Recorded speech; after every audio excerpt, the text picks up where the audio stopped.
Ngayon po, nandito po tayo ngayon mga kaibigan sa ating nasasakupan.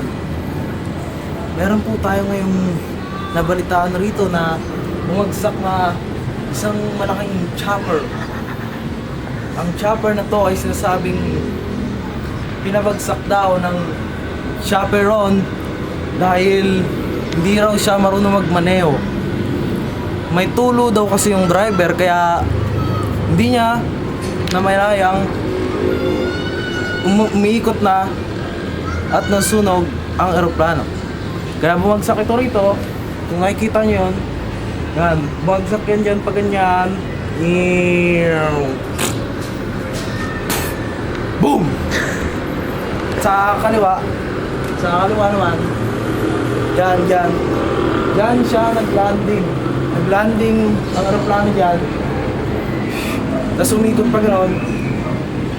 Ang sinasabing piloto ng eroplanong ito ay si Pilot Kuala Luk.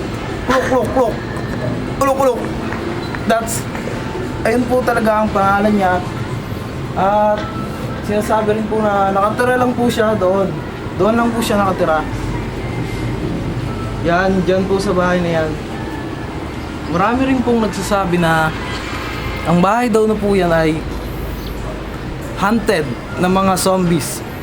Kaya nakikita nyo na nagtayo kami ng plants panglaban sa zombies. Oh, nabubulol na ako, Mike. Ikaw na, Mel. Back to you, Mel.